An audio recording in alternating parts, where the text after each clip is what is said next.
I just want to continue the Steve Brown story.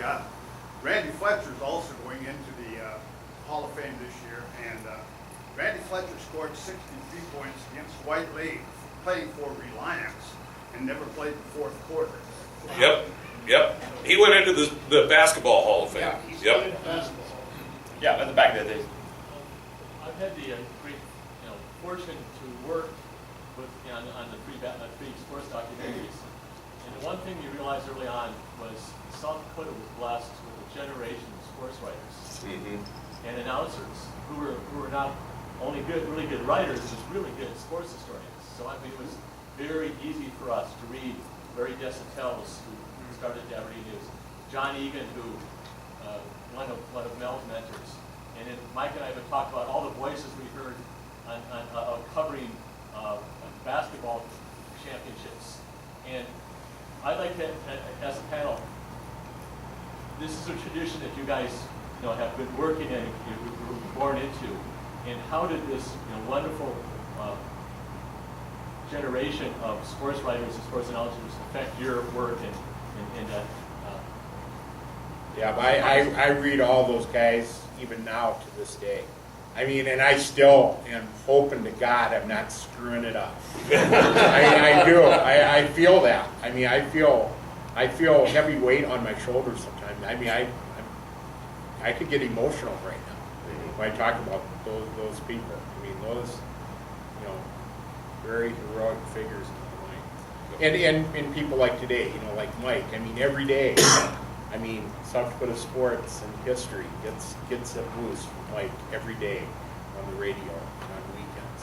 And stuff like that. When you got guys like that, you want to go to your job every day and you want to work hard, because I know Mike's out there working hard.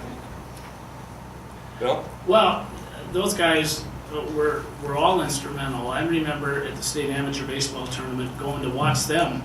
I think my dad had me go to the press box and watch them, because that was a better chance to get to the big leagues than if I had watched the players. But I called John Egan the other day. I talked to him about once a month, and invariably, it's like a history course. I mean, I've got a major in history listening to John, but I called him and I was going to talk to him about a couple of things. He said, "Just a second." He said, "I need to read you something." And he read me a story from John Papendick that John was talking about, the value of Bruce Conley and John Egan and various sports writers. And he was so proud of that, John. He stopped everything, and we never did get to our conversation because he was so proud of the story that you had written about the value of history and how these guys were so inspirational. Similar. The best thing for me about Kings of the Court was hearing voices that are no longer with us. My longtime friend Tom Maxwell, Roger Gilmore from here in Pierre, Mike Shermer and Jim Burt, who did it for so many years through the course of the years at Kello. So that's, I am very, very grateful. Craig and I are actually the second longest tenured basketball announcers in the state. We've been doing it 11 years. And the only longer one was Jim Burt. In football, we're actually the longest tenured, and we are very aware of that and very grateful. So, yes, we're certainly aware of it. Time for a couple more questions. Anybody got anything? Yes, sir. At a lot of high school games, I see a high school kid with his laptop taking a ton of statistics. So they're gathering more statistics. Where are those going? Are they useful? Some nights we found that they're playing Game Boy. It's like, go over to that kid. Okay, can I get some stats from you? Yeah, I was watching. No, sometimes they materialize, because some teams are really taking use of the technology. But so many times now, especially Class B schools, who's keeping stats retained? Right. Nobody. And even in AA, I found some AA football people, they're keeping stats. They're some of them are so I mean it's stat keeping is something that's going by the wayside. Yes, there are some that are taking advantage of the new technology, but not everybody is. I'll just speak to that briefly. I as Nancy mentioned, Coach Stocker here in town the last couple of years, and we tried to get some kids to do the same kind of thing. You know, use the technology to make sure we're getting all the information down during the game. And either we couldn't get anybody interested because they just didn't want to do it, or we'd have them do it, but their attention span was so limited that all of a sudden they're talking to their friend, or they're watching the game and not taking the stats. Who just get that assist? Oh, there was an assist? You know, so I'm sure you see the same thing all the time. Kate, you have a question?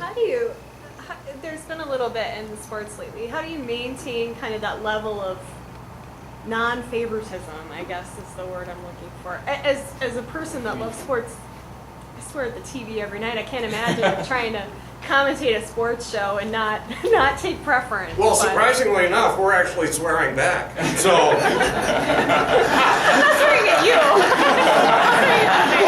you just, you know. So I'm just, it's obvious that you each have your own team that you're always rooting for, and it's Sure. just, I'm just curious, how do you kind of maintain that? Mel kind of touched on it. You root for the stories, but basically it's called being a pro and showing up.